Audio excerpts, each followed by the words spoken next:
Muito bem, queridos amigos, queridas amigas, sejamos todos bem-vindos a mais uma reunião pública das nossas tardes e noites de domingo, quando aqui juntos estudamos, não é? Estudamos juntos o Evangelho narrado por Mateus no Novo Testamento, à luz da doutrina espírita. Nós que vamos entrar hoje no capítulo 26 da narração de Mateus. Vamos começar com a nossa mensagem inicial do livro Palavras de Vida Eterna, do Espírito Emmanuel, pela psicografia de Chico Xavier. Vamos ver a mensagem 38, cujo título é Salvar-se. E Emmanuel destaca o versículo 15 do capítulo 1 da primeira carta de Paulo a Timóteo, quando Paulo então diz: palavra fiel é esta e digna de toda aceitação, que Cristo Jesus veio ao mundo para salvar os pecadores. Palavra fiel é esta e digna de toda aceitação, que Cristo Jesus veio ao mundo para salvar os pecadores. Emmanuel comenta as palavras de Paulo a Timóteo. É digna de nota a afirmativa do apóstolo, asseverando que Jesus veio ao mundo salvar os pecadores, para reconhecermos, que salvar não significa arrebatar os filhos de Deus à lama da terra para que fulgurem de imediato entre os anjos do céu. Assinalemos que logo após a passagem do Senhor entre as criaturas, a fisionomia íntima dos homens, de modo geral, era a mesma do tempo que lhe antecedera a vinda gloriosa. Então, Jesus veio e, quando partiu, o mundo continuava, aparentemente, a mesma coisa, até porque ele saiu daqui sacrificado pelos próprios homens em sua sanha pelo poder mundano, não é? Aparentemente, aos olhos do mundo, como um derrotado. E Emmanuel continua. Mantinham-se os romanos no galope de conquista ao poder, os judeus permaneciam algemados a racismo infeliz, os egípcios desciam à decadência, os gregos demoravam-se sorridentes e impassíveis em sua filosofia recamada de dúvidas e prazeres. Os senhores continuavam senhores, os escravos prosseguiam escravos. Todavia, o espírito humano sofrera profundas alterações. As criaturas, ao toque do exemplo e da palavra do Cristo, acordavam para a verdadeira fraternidade, e a redenção, por chama divina, começou a clarear os obscuros caminhos da terra, renovando o semblante moral dos povos. Salvar-se, pois, não será subir ao céu com as sandálias do favoritismo religioso, mas sim converter-se ao trabalho incessante do bem para que o mal se extinga no mundo. Salvou-nos o Cristo, ensinando-nos como erguer-nos da treva para a luz. Salvar é, portanto, levantar, iluminar, ajudar e enobrecer. E salvar-se é educar-se alguém a si mesmo para educar os outros. Claro, aqui não nos esquecendo que essa educação não se faz com meras palavras, e sim com a força do exemplo, que foi mesmo o que Emmanuel também destaca aqui. As criaturas, ao toque do exemplo, vem primeiro, e da palavra do Cristo, acordavam para a verdadeira fraternidade. Salvar-se. Vamos orar.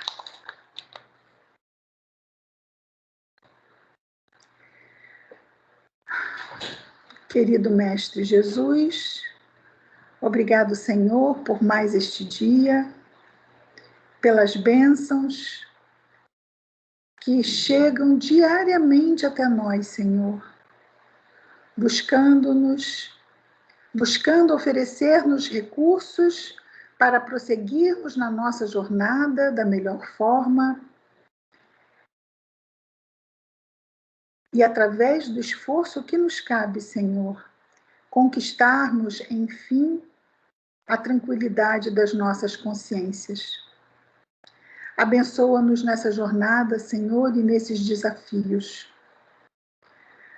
Abençoa aos nossos afetos queridos, mas igualmente a todos os nossos irmãos de humanidade, em especial aqueles que neste momento estejam em sofrimento.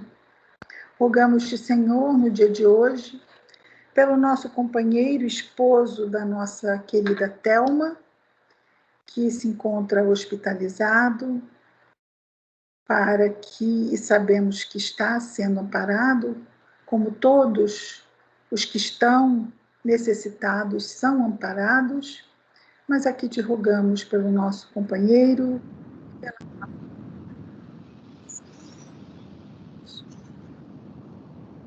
ajuda-nos, Senhor,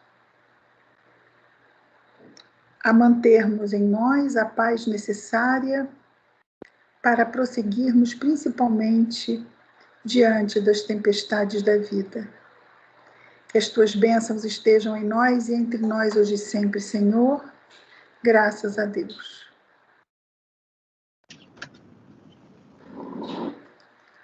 Bem,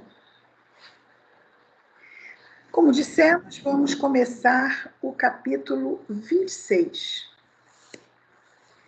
Jesus já chegou em Jerusalém, não é?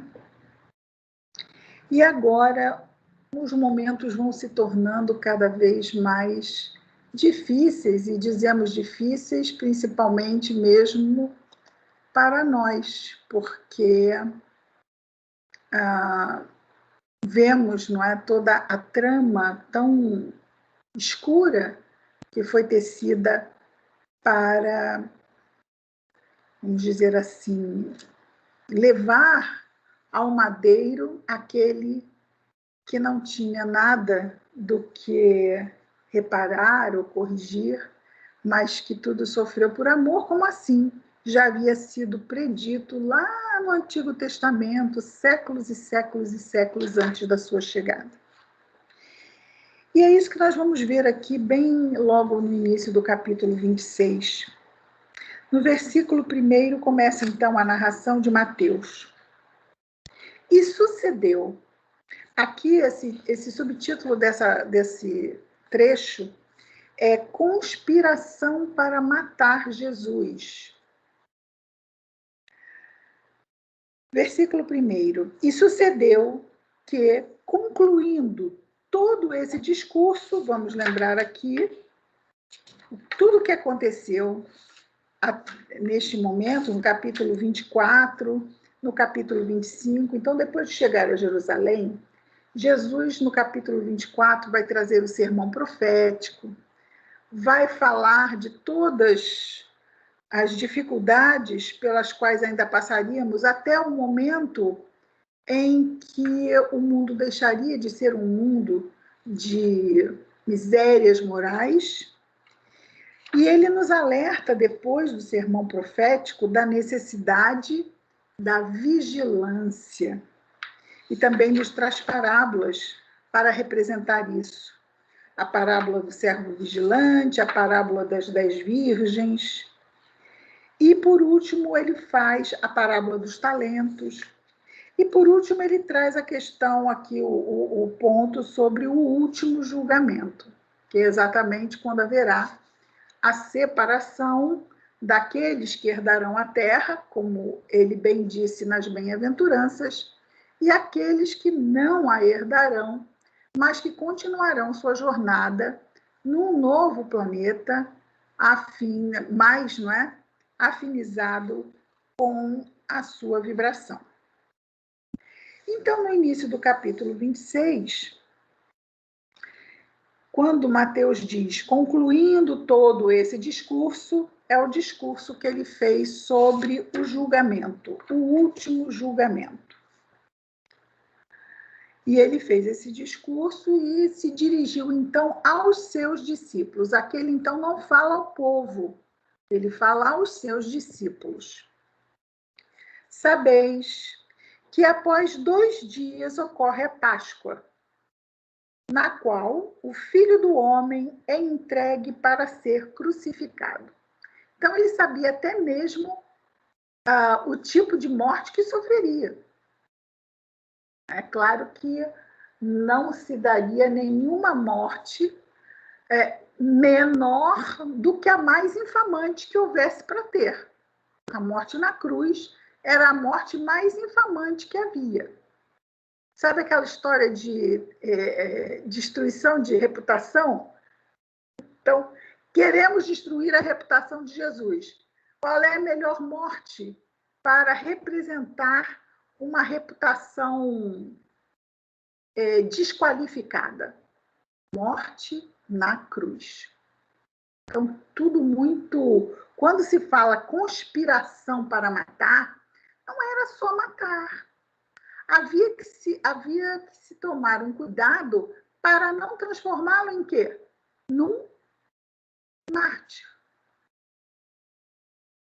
Alguém que o povo lamentaria. Eles não queriam que o povo lamentasse a morte de Jesus. E realmente o povo não lamentou. Realmente o povo escolheu Barrabás e não Jesus. Então tudo foi muito bem. Mas não vamos esquecer que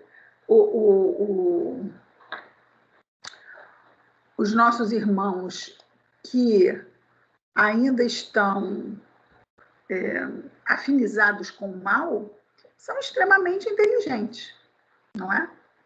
Só que é uma inteligência voltada ainda para o mal. Então, tudo muito bem pensado, premeditado. O que é interessante é que é tudo muito bem pensado, premeditado.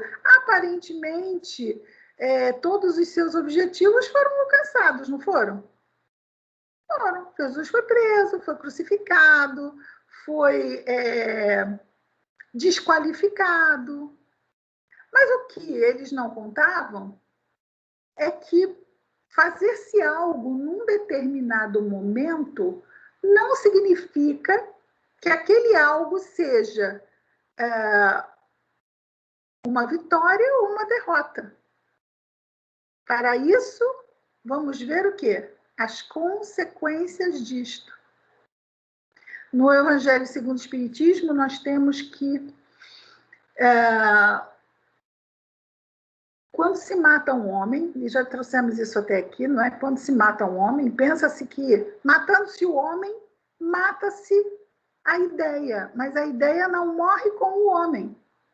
Jesus morreu, vamos dizer assim, não é? Naquele madeiro, mas as suas ideias não morreram. Por quê? Está lá também no Evangelho segundo o Espiritismo.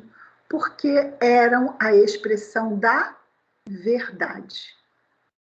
A única coisa que morre definitivamente no tempo é a mentira, o desengano, a falsidade. A verdade, ela permanece viva. Por quê? Porque a verdade, mesmo quando aparentemente parece desaparecida, não está. Está soterrada. Os homens tentam muitas vezes, os homens, o ser humano, claro, não é? Nós ainda tentamos, muitas vezes, nós aqui, deste mundo de provas e expiações, ainda tão imperfeitos, muitas vezes nós tentamos sufocar a verdade para atender interesses particulares. Ainda vemos isso no mundo acontecer e ainda vamos ver um tempo. Por quê? Porque ainda é um mundo de espíritos imperfeitos que são dados a isso. Então, tudo segue. Vejamos aqui, conspiração para matar Jesus. Então, essa conspiração era o quê? Um plano, um planejamento. A luz também planeja? A luz também planeja. A própria chegada de Jesus, acabamos de dizer, não é? Que lá no Antigo Testamento já haviam as profecias da chegada do Messias, do que ele passaria. Então, olha o planejamento. Séculos e séculos antes de planejamento. Então, nós temos, sim, a inteligência, a razão. Quando nós temos objetivos, nós construímos planejamentos para atingir os objetivos. É isso que a inteligência nos induz a fazer, porque faz todo sentido. Mas nós seremos responsáveis pelos planos que fazemos e vamos assumir a responsabilidade nas suas consequências. E Jesus diz aos seus discípulos, né? Repetindo, sabeis que após 2 dias ocorre a Páscoa, na qual o Filho do Homem é entregue para ser crucificado. Então, reunindo-se, aí acabou a fala de Jesus, acabou essa cena. Agora, Mateus está narrando o que está acontecendo num outro momento, num outro lugar. Então, reunindo-se os sumos sacerdotes e os anciãos do povo no pátio interior da residência do sumo sacerdote, chamado Caifás, deliberaram que prenderiam ardilosamente a Jesus e o matariam. O que quer dizer isso de prender ardilosamente? Não poderia ser uma prisão ostensiva no meio do povo. A tropa chegando, Jesus lá pregando, curando, e a tropa chegando e colocando as mãos em Jesus e levando-o preso. Não poderia ser assim. Porque o povo, se ele estava ali, não é? Pregando, o povo estaria ali magnetizado pela sua presença. Então, não. Aquilo deveria ser feito de uma forma, como ele bem diz aqui, de uma forma ardilosa. Porque quando Jesus foi mostrado ao povo, Jesus já estava o quê? Ferido. Jesus já estava com suas roupas rasgadas. Não vamos esquecer que não eram pessoas do século XXI que estavam vendo aquele homem. Eram pessoas de há 2000 anos atrás. Hoje em dia, se nós víssemos uma cena dessa, poderíamos pensar, mas que vileza, que atentado aos direitos humanos, isso é uma indignidade. Não pensaríamos isso? Pensaríamos de qualquer pessoa que fosse colocada naquela condição.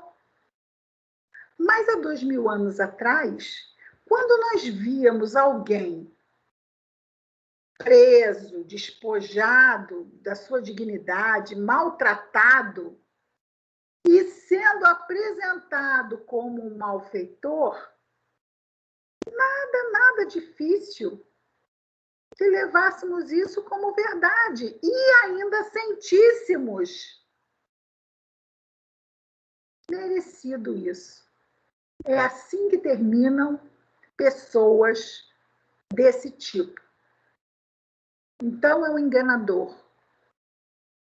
Então ele é um subversivo.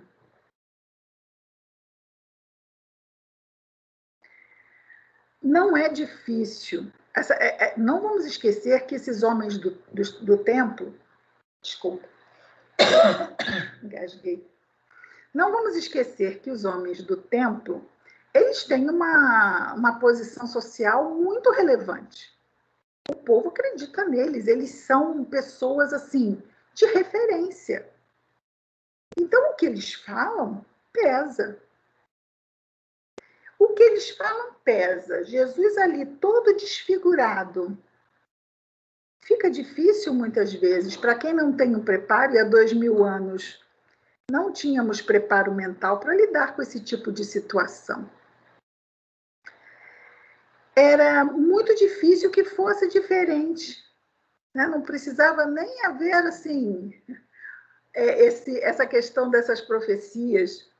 É tão fácil nós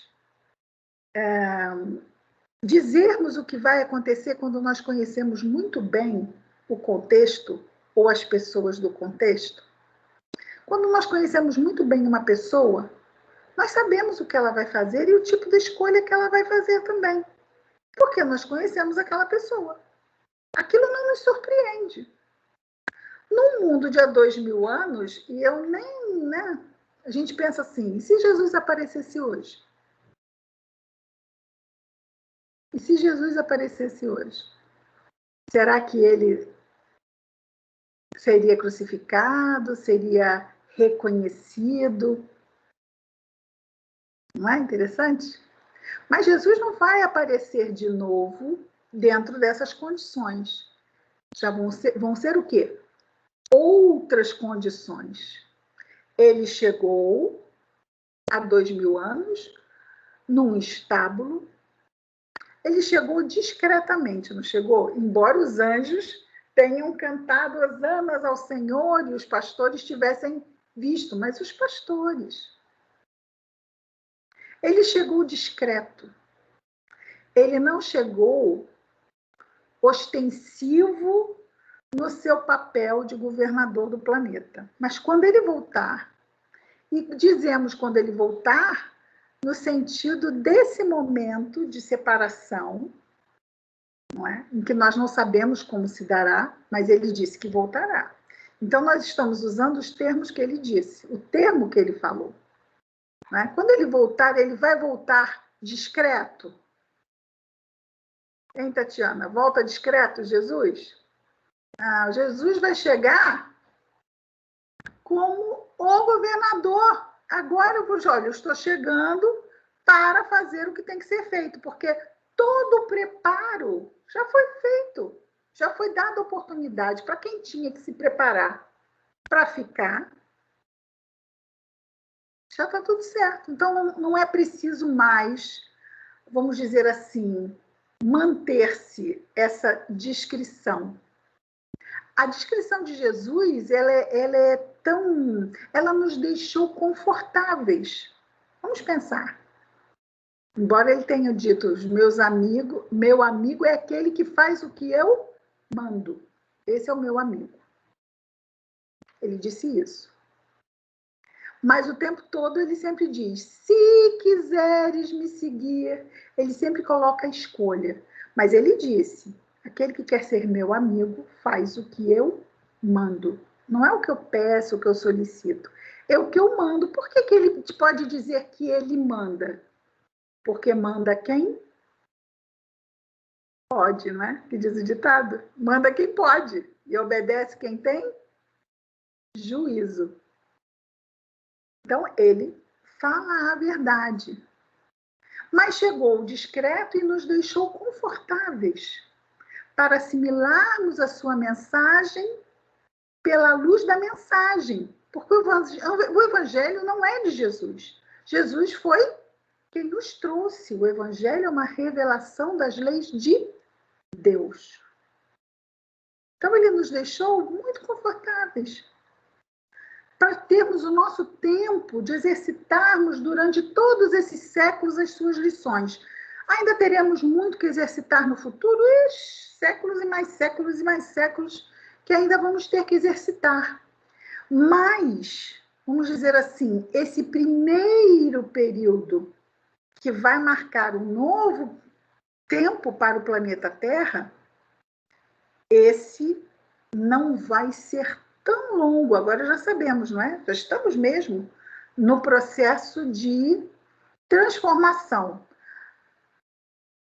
Cristina, então vai ser até 2030? Pode levar um século ainda, ou 2. Nós ficamos ansiosos, não ficamos? Parece que é para amanhã. Não parece que é uma coisa meio para amanhã? Mas Jesus falou o quê? Que nem ele sabia o dia e a hora, só quem sabe é o Pai. Então, nos mantenhamos serenos com relação a essa questão do tempo, não é?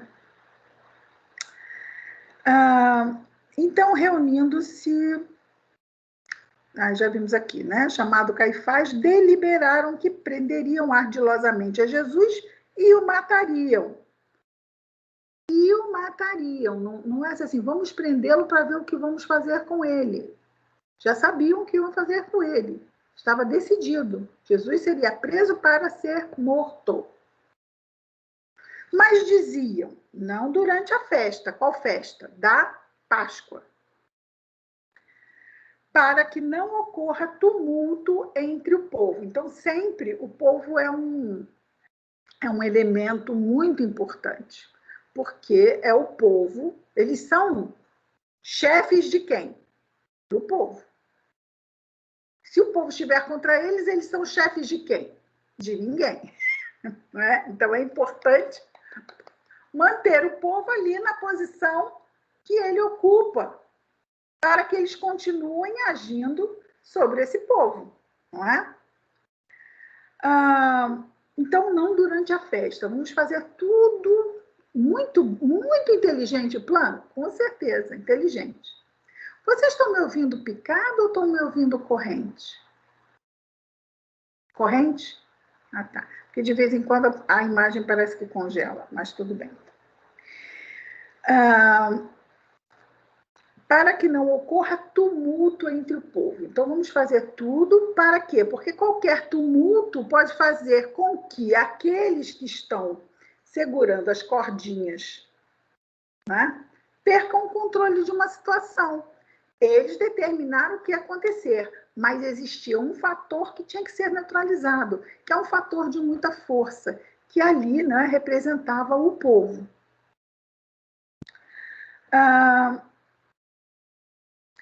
Depois, então, isso ficou deliberado, e Jesus sabia disso tudo. Jesus sabia que estava muito próximo, e aí não é muito próximo, muito tempo. Estava para acontecer dias. Então, até o final da Páscoa. Tanto que a Páscoa para os judeus é uma. A Páscoa para os cristãos é outra. Por que a Páscoa dos judeus ela passou a ser tão significativa para nós? Porque foi na Páscoa dos judeus que Jesus foi morto. E aí passou a ser a Páscoa dos cristãos. Páscoa quer dizer libertação. Para os judeus, era a festa que marcava a libertação do povo judeu do jugo egípcio. Mas, para os cristãos, passou a ser a libertação através da crucificação, da ressurreição, da mensagem que Jesus trouxe na ressurreição, de que a morte liberta para a vida eterna. Então, é essa libertação da qual a Páscoa cristã fala. E aí nós vemos os símbolos da Páscoa, não é? Nós temos o ovo, que é o símbolo da vida, não é? Ali o ovo também, quando a casquinha rompe, liberta o pintinho, não liberta? Então, também a vida, ela está sempre sendo o quê? Liberada. O símbolo do coelho. Por que o coelho para levar o ovo? O que o ovo tem a ver com o coelho? Símbolos da vida, de uma vida intensa, porque o coelho é um animal muito fértil, que produz muita vida. Então, todos esses simbolismos, eles têm o seu quê e o seu porquê, que muitas vezes a gente vai esquecendo no passar dos anos. Mas é bom a gente lembrar. Os símbolos, eles são sempre ricos. Mas não vamos esquecer que os símbolos estão vindo na esteira do fato. Certo? Qual é o fato? O fato é a morte, a crucificação de Jesus e a ressurreição com a lição de que a morte não existe e de que a vida flui. E daí tudo o que ele disse é importante para que façamos o bem aqui, porque o que fazemos aqui vai determinar para onde vamos depois disto. E aí o que vai acontecer depois dessa passagem? Vamos entrar aqui na unção em Belém. Jesus nasceu, cresceu, era uma família pobre, seu pai era carpinteiro, não é isso? E em toda a história de Jesus, nós vamos ver ele, assim, dentro de contextos, muito frequentemente na casa de alguém, não é? Porque ele não tinha uma casa própria, ele estava sempre sendo assim, recebido na casa de um, comendo na casa de outro. Os próprios apóstolos, eles tinham, Mateus era o que cuidava era o tesoureiro, não é? Do grupo, cuidava dos recursos para ver como é que eles iam se manter, como iam comer e tudo mais. Mas Jesus ganhou algum presente em vida por qualquer coisa? Podem acenar com a cabeça. O que vocês acham? Jesus ganhou algum presente em vida? Sim, olha, um presente para o senhor. Olha, eu trouxe aqui uma sandália para o senhor, eu trouxe aqui um... Ganhou? Vocês lembram de alguma coisa que ele tenha ganho? Jesus nunca ganhou nada, mas aqui ele vai ganhar alguma coisa. Então, nós vamos ver que uma pessoa, em toda a sua vida, aqui conosco, num determinado momento, ofereceu a ele um presente. Não foi um presente qualquer, era um presente caro. E ele aceitou. Mas espera aí, não é dar de graça, o que de graça recebestes? Como assim ele aceitou um presente? Isso não está muito correto. Mas quem foi que aceitou o presente? Não foi uma pessoa cheia de vícios morais como nós, foi? Foi Jesus. Algum motivo ele devia ter, não? Jesus aceitou um presente. Qual motivo Jesus teria para aceitar um presente? Porque isso vai valer de quê? Tudo o que ele fez vale de quê? De exemplo, não vale? Então vamos ver quem foi que presenteou Jesus. A Renata está curiosa, né, Renata?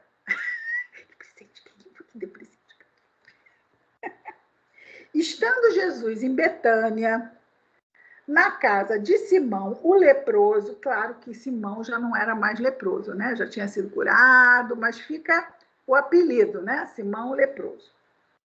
Aproximou-se dele uma mulher com um vaso de alabastro com unguento caríssimo e o derramou sobre sua cabeça, enquanto estava reclinado à mesa.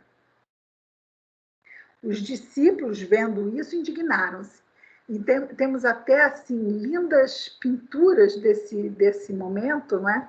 Em que ela usa os cabelos para enxugar, não é?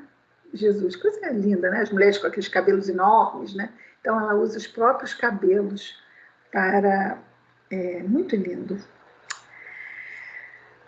Os discípulos, vendo isso, indignaram-se, dizendo...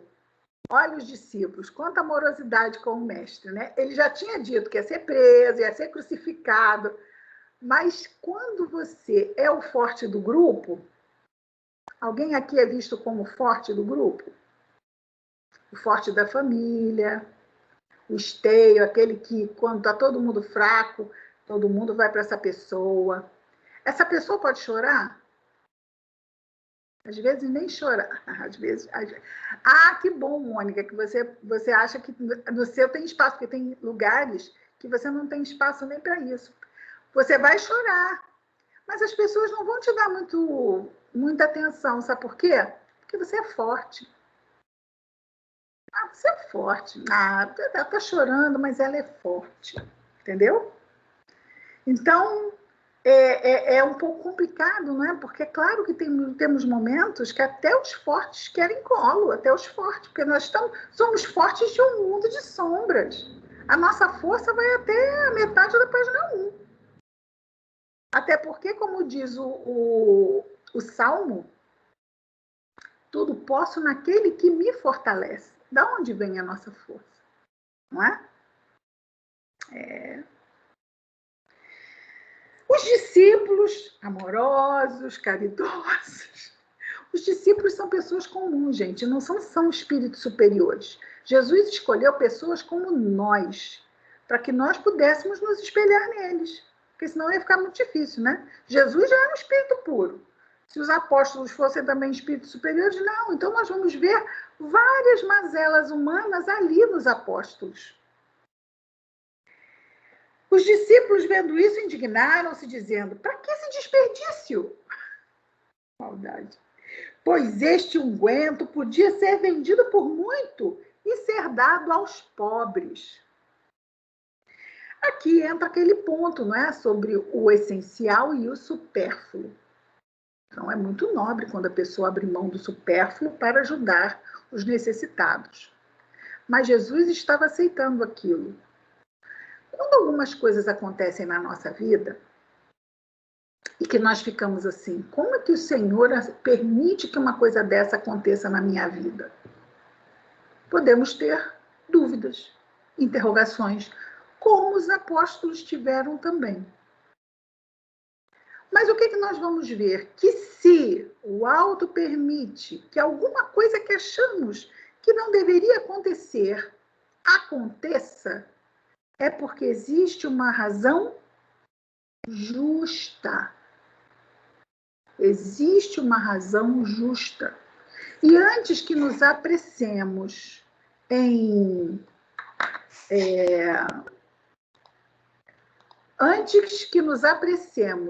recriminar a providência divina, vamos lembrar até mesmo dessa passagem. Alguma coisa está acontecendo que eu acho que não devia estar acontecendo, mas se está acontecendo, precisa haver uma justa razão, senão não estaria acontecendo. E vejamos então. Para que esse desperdício? Pois esse unguento pode ser vendido por muito dinheiro e ser dado aos pobres. Ao saber disso, Jesus lhe disse, quando aqui Mateus diz, ao saber disso, vocês acham que a pessoa disse assim na cara de Jesus isso?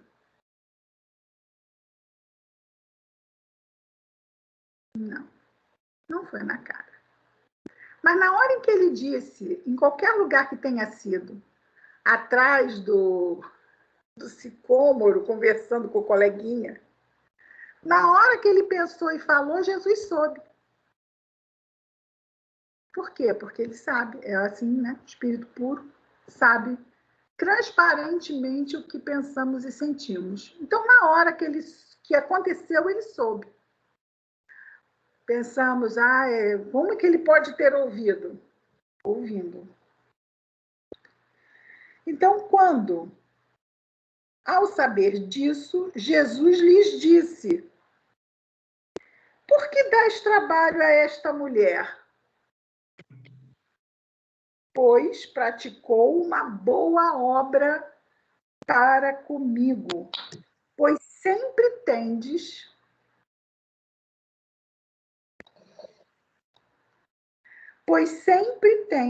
os pobres convosco, mas a mim não tendes sempre. Pois ao derramar este unguento sobre o meu corpo, ela o fez para preparar meu sepultamento.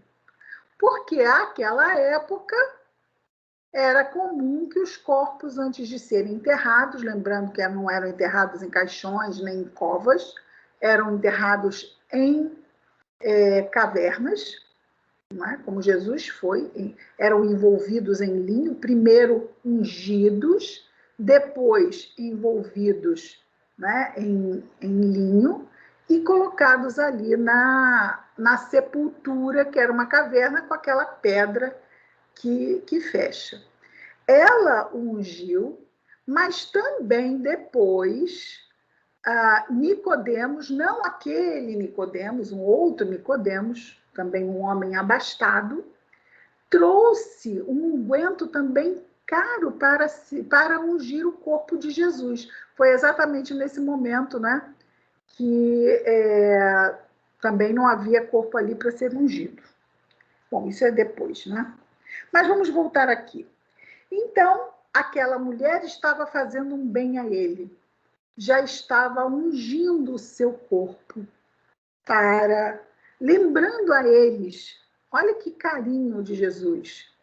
Eles ali preocupados com A, com B, com C, se protegendo da realidade, porque quando a gente sabe que alguma coisa ruim vai acontecer a alguém que a gente ama, e a gente tenta não pensar nisso, e tipo assim, não é besteira, isso não vai acontecer, isso não vai acontecer, isso não vai acontecer. E Jesus lembrando assim, olha, está ungindo o meu corpo, obrigando eles a enfrentar. Que sim, ele iria morrer. Porque eles achavam, não, isso não vai acontecer com o Senhor, isso não vai acontecer com o Senhor, isso não vai acontecer com o Senhor. E ele ali reforçando com eles, ajudando-os a enfrentar a realidade. E mesmo assim, quando ele foi preso, ficaram em choque na mesma, né? Porque é muito difícil mesmo. Por mais que, e seja Jesus a dizer, como um médico pode nos dizer também de um familiar querido, no seu prognóstico não muito favorável, e às vezes a pessoa se protege e diz assim, não, bobagem. Né?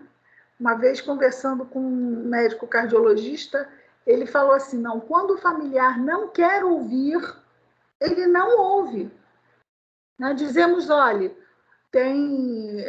a previsão não é positiva, não deve passar de uns 2, 3 dias, e o familiar responder assim, doutor, mas vai ficar bem, daqui a pouco ele recebe alta, né?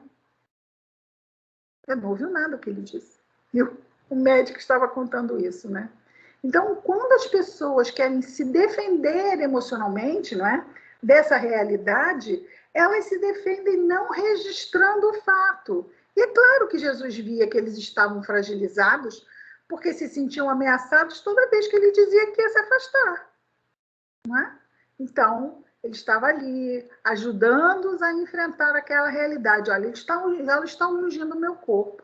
Por quê? Porque está preparando-o para a sepultura.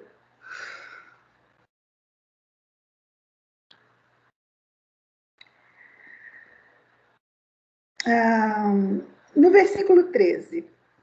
Em verdade vos digo que onde quer que seja proclamado este evangelho no mundo inteiro, olha só, outra fala profética de Jesus.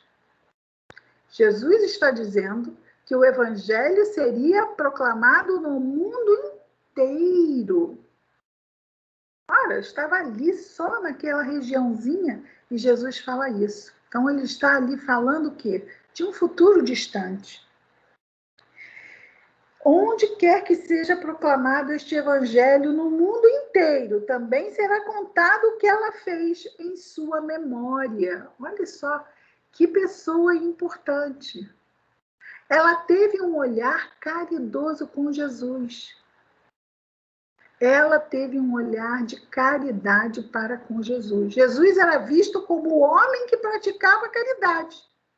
Aquele homem ali cura, aquele homem ali dá, aquele homem ali serve, aquele homem ali não pensa em si, só pensa no outro.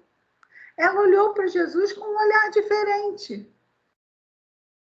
O que tinha no olhar daquela mulher? Uma gratidão. Fala, Renata? Caridade, não é? Caridade. Então, ele é um homem tão bom, por que ele não pode também receber o carinho daqueles que estão tão felizes de tê-lo ali junto? Essa caridade de reconhecimento, de gratidão. Caridade no sentido que é um amor em ação. Ela amava Jesus e colocou num gesto aquele amor, num gesto materializado aquele amor. Nós falamos em caridade até no sentido assim de fazer o bem. Jesus estava magoado com a humanidade? Claro que não. Jesus não estava magoado, ressentido com o povo do templo. Não, os discípulos o abandonaram. Ele não ficou magoado com nada disso. Ele sabia que tudo aquilo ia acontecer. Ele ficava triste, vamos dizer assim, talvez imaginando o quanto eles ficariam tristes. Sabe quando a gente fica triste pelo outro? Não por si, mas pelo que eles ainda iriam talvez passar, pelas desilusões, mas porque ele é puro e eu não sou, não é? Eu ainda vejo isso, né? Talvez ficasse alegre, porque tudo aquilo levaria ao quê? Ao aprendizado, ao crescimento, é assim que se cresce, não é? Tendo experiências. E aquelas experiências eram naturais também, que eles iriam passar por todas elas. Então, aquela mulher teve um olhar totalmente diferenciado. Ela olhou Jesus como ninguém até ali tinha olhado, como alguém que era merecedor de receber algo e não apenas dar. Isso na nossa vida também é muito significativo, porque muitas pessoas, ou algumas, ou uma que seja, na nossa vida, nos grupos, muitas vezes são aquelas a que escuta, até aquela pessoa que escuta, não tem problema, né? Ninguém pergunta para ela como ela está. Por quê? Porque a função dela é escutar. Se ela passasse a precisar ser escutada, quem escuta? É muito interessante. O ser humano é uma fofura. Nós somos fofos mesmo, né? Então é isso. Nós vamos distribuindo papéis, todo mundo se adequa aos papéis. E nós temos que tomar muita atenção, porque se nós formos exatamente essa pessoa do grupo que escuta, que compreende, que isso, que aquilo, temos também que mostrar que somos humanos, não é? E vai ter momentos em que sim, eu vou chorar, eu quero também um ombro amigo, que eu tenho um problema que eu preciso falar. E se eu for esperar o outro reconhecer em mim isso, pode ser que eu fique sem esse espaço, não pode? Eu tenho que ajudar os meus companheiros de contexto de vida a também entender esse meu outro lado. Sim, existe um lado que já escuta, que já serve, que já atende, mas isso não anula a realidade de nós ainda termos o outro lado. O lado que ainda precisa falar, que precisa de ombro quando quer chorar, que precisa compreender os momentos de fraqueza. Não é? Porque aqui não temos espíritos luminares, somos todos juntos e misturados, né? Então, ora temos um que é mais forte, um que é mais fraco, depois amanhã o outro é mais fraco e o outro é mais forte. Gostamos muito de reconhecer quando temos pessoas em que podemos nos apoiar. Mas vamos lá voltar. Aquela pessoa que está nos apoiando não é um espírito puro como Jesus. E mesmo ele destacou a relevância daquele coração que veio até ele para doar a ele. Uma figura realmente para a gente pensar um pouco sobre esse papel dessa mulher, não é? Em toda a história da passagem de Jesus entre nós. E aí nós vamos ter uma passagem que é pequena. Judas negocia a entrega de Jesus. O que ela tem de pequena, ela tem de complicada, né? Então, um dos 12 apóstolos, Judas Iscariotes. Vamos lembrar que eram 2 Judas no grupo dos apóstolos. Então, um dos 12, chamado Judas Iscariotes, indo aos sumos sacerdotes, disse: que quereis me dar? E eu vos entregarei ele. Que quereis me dar?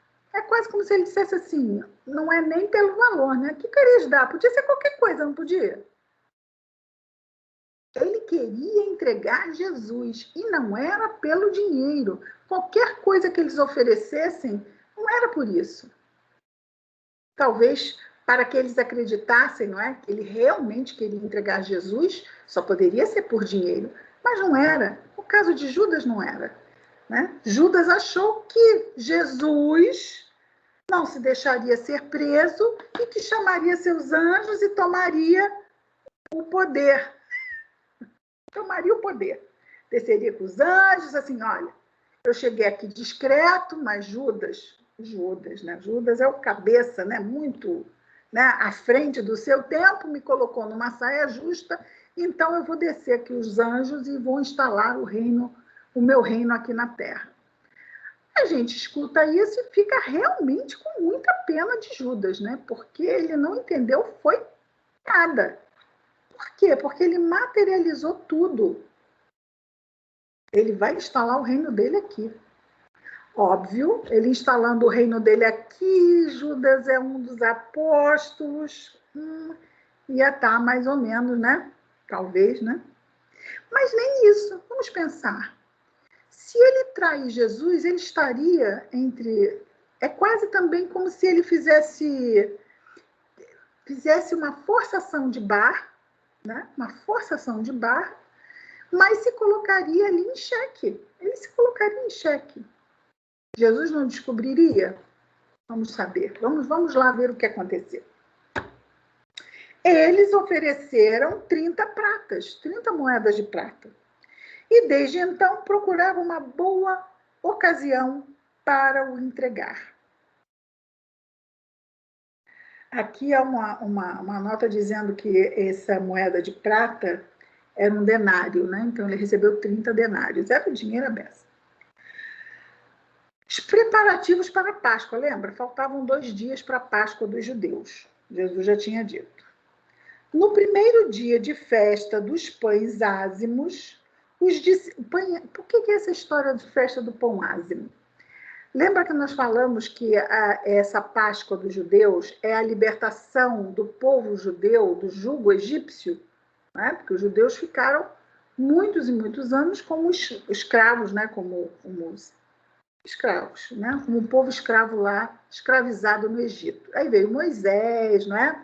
Libertou o povo e levou o povo para o deserto. E tinham que atravessar o deserto para chegar a Canaã, a terra prometida.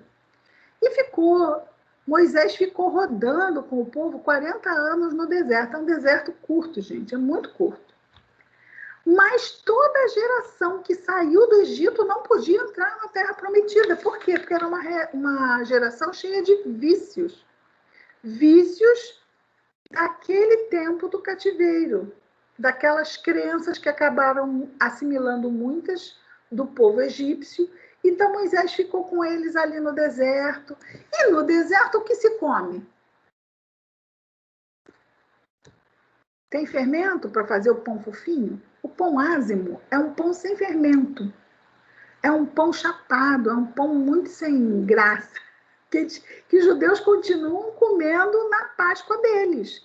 Porque tem toda essa representação pascualina da libertação do povo. Ainda é assim. E eles fazem todas aquelas comidas que representam muito essa Páscoa do povo judeu. Então, essa festa dos pães ázimos é um dos rituais lá, dos ingredientes da Páscoa judaica. Então, no primeiro dia da festa dos pães ázimos, os discípulos aproximaram-se de Jesus, dizendo: onde queres que te preparemos a Páscoa para comer? Ele disse. Lembra quando ele foi entrar em Jerusalém? Ele disse para 2 discípulos entrarem na cidade, procurarem a fulano tal, para buscar o jumentinho e o filhote, a jumenta com o filhotinho do jumento, e levasse até eles, e disse a quem procurar o que eles tinham que dizer para a pessoa que depois devolveriam. Ele vai fazer a mesma coisa agora. Ele disse, ide à cidade, há um tal homem, indicou qual seria o homem, e diga-lhe, o mestre diz, e toda vez que se manda alguém para falar em seu nome, eles vão falar como se fosse a pessoa falando. meu tempo está próximo. Junto a ti faço a Páscoa com meus discípulos. E os discípulos fizeram como Jesus lhes ordenara e prepararam a Páscoa. Então, nós vamos ter em outro evangelista essa passagem até mais detalhada. Né? Nessa de Mateus não está tão detalhada. Então, eles vão achar a sala, né? Uma sala grande, e vão preparar aquela mesa grande para os 13, né? Os 12 mais Jesus. E a última ceia nós não vamos ver hoje, não é? Porque não vai dar tempo. A gente quer aproveitar bastante aqui a última ceia, que vai ser uma coisa assim bem cheia de muita coisa bacana para a gente ver. Vai ser a última ceia pascal. Pascal porque é de Páscoa, não é? Muito bem, hoje vimos então os 19 primeiros capítulos do capítulo 26 de Mateus. E na semana que vem, nós vamos então dar continuidade ao nosso capítulo 26. Ok. Vamos então fazer a nossa prece de encerramento?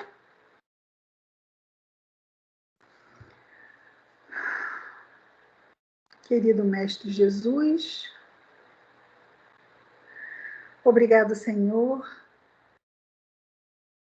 por termos podido estar reunidos em Teu nome, estudando o Teu Evangelho, à luz da doutrina espírita, Senhor.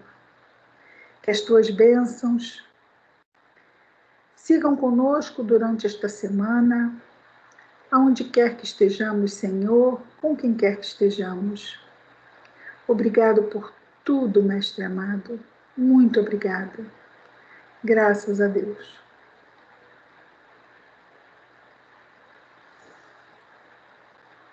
Deixa eu parar a gravação.